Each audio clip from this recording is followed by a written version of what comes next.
Alright, so last week I made a video showcasing some CSGO skins that I thought would be good buys in 2021, potentially good investments and whatnot, and it did really fucking good. I mean, aside from people thinking I was dead, it did really fucking good. So I appreciate that. If you guys like what I'm doing, like, subscribe. It's not too fucking hard.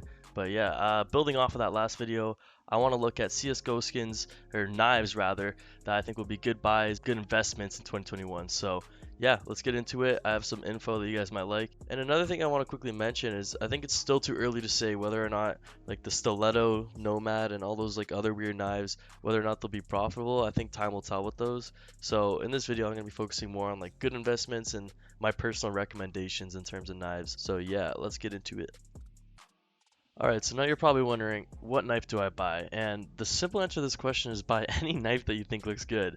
I mean, especially if you're playing with the knife in game, you want to buy something that you think looks half decent, so I'd probably start with that. Honestly, as long as the CSGO player base continues to grow and has been doing that, I think knife prices will continue to keep rising, especially the older and classic looking skins. From my point of view, I think any karambit or any butterfly knife or even M9 bayonet is pretty much a safe buy. Now, obviously nothing is a guaranteed safe buy, but generally speaking, if you look at like the low tier and high tier sales of both the karambit and butterfly knives, you can see that there's just crazy potential and crazy growth in these skins. If you look at something like the Karambit Safari Mesh, which is probably one of the lowest tier skins in the game, I don't think there's anything worse than the Safari Mesh. If you look at the charts, you can see that this skin has gone up in price pretty steadily over the last 2 years, and for being such a low tier skin and going up, it really does say a lot. And another thing you can look at is the butterfly knife Safari Mesh. Same thing, this is a low tier skin, essentially the cheapest butterfly knife you can get, and the value has just shot up like crazy. If you bought this last year, around the same time for around 260, you could probably sell it now for close to $400 just because it's going up in value. Now those increases were only for low tier skins. Now if you look at something like the butterfly knife fade factory new, which is obviously one of the higher tier skins, one of the nicest skins in the game, the lifetime sales chart just shows tremendous growth. I mean, like, if you were to buy this skin at the same time last year, you could get around $1,000 Canadian, and if you were to sell that now, you're literally doubling your money. To that, like, that's insane. To be able to buy a skin, really double your money while just playing with it, like playing a video game, that's a kind of a big deal. So essentially what I'm saying is that if you have the money and you really want a nice skin in this game, you're better off trying to go for a karambit or a butterfly knife, especially as an investment. They just have a good sales record, and at the end of the day, people are just fucking obsessed with butterfly knives and karambits, and it's gone to the point where there's like dozens of companies that like make custom karambits with the same CSGO designs and they ship them to your house.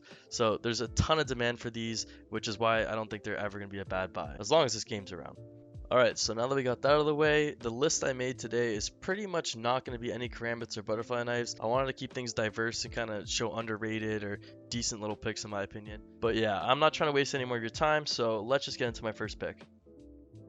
Now, for my first pick, I got the StatTrak Flip Knife Fade, and it doesn't necessarily have to be StatTrak, but I like the skin because it only comes in minimal and factory new condition, so you're getting a nice skin either way. And the Fade is just a classic, desirable OG skin. There's no complaints about the Fade. Everyone wants to fucking taste the rainbow. Everyone wants to get stabbed by a fucking rainbow knife, right? The Fades have a history of always going up in value, simply because they're an OG and desirable skin.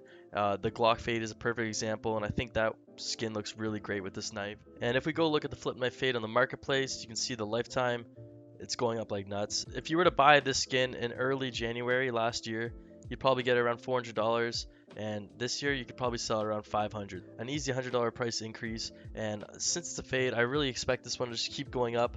So if you're going to spend the money, this might be a good one. Now another thing I want to mention is when I got my StatTrak Flip Knife Fade, the price was right around the regular non-StatTrak, so I went ahead and I got the StatTrak, but it looks like the prices began to split a little bit when looking at the regular StatTrak and then the factory new StatTrak. Definitely keep an eye out for this one. I think it's just going to keep shooting up. That's why I purchased it myself, and yeah. Alright, and for my next pick, I went with the Bayonet Slaughter. Now, this is another classic OG looking skin that a lot of people like. I think any Slaughter skin on any knife is generally a good buy, just because it's desirable. It looks like, honestly, like a ruby, so I think it's going to keep going up in demand. Bayonets do have one of the best animations too, so if you can get this in regular or M9, you're scoring. Looking at the factory new charts, you can see the slope is relatively good. It's going up pretty well. If you were to buy this last year, you get it just under $500, maybe breaking 500, and this year it seems like it's breaking 600. So, and it's going up. So yeah, definitely one you want to watch out for. A really nice skin to use in game. Looking at the minimal wear, huge growth on there. Same thing, if you can get your hands on this. The minimal wear looks really close to the factory new, so not a bad purchase either. And I also want to mention that the field tested does have some decent growth. If you get this in a nice flow, it will look like minimal wear and you'll probably save some money, so definitely keep an eye out for this one as well. So for the sake of diversity, I wanted to include a huntsman on this list. Now, personally, I'm not a fan of huntsman knives. I think they're just so fucking thick and fat looking, but then again, there is the Bowie knife, the Bowie knife, which makes this one look like a fucking bitch. And if you go look at the Steam charts and factory new, you can see that this skin is definitely going up in value. If you were to buy this last year around this time, it probably cost you around $320, and now you could probably sell it for just over 400 Canadian. Definitely a skin that's going up in value. Like I said, I'm not a big huntsman fan, but I did want to include one in this list. And when you look at the minimal wear, it doesn't have the best track record of going up in value. I think a lot of people try to go for the factory new when it comes to the fades, but it does only come in minimal wear or factory new condition. Looking at the stat track, it does show some growth. I think that just getting it factory new would be sweet. Obviously, if you're going to play with it, stat track is a no-brainer. I'm not a big huntsman guy, so I just want to include one in this list. And going back to the bayonets, I want to take a look at the vanilla just because the fucking price increase is nuts. I mean, when you look at this, I don't really need to say too much. Once again, this is a really clean looking skin that a lot of people like. I think in the future, you're going to have collectors that just want to get like all the vanillas. And so this may be a good time to buy this. For example, if you were to buy this last year, at the same time, you'd pay around 350, 360 Canadian. And now it's going for like 500. So huge increases here. And I think that the bayonet just being a really nice knife that a lot of people like, and the vanilla just looking so clean, it's just going to keep soaring up, but who knows. I just think that if you can get this at a good price, it's not going to be a bad buy for you. Now for this next pick, I want to take a look at the M9 bayonet case hardened.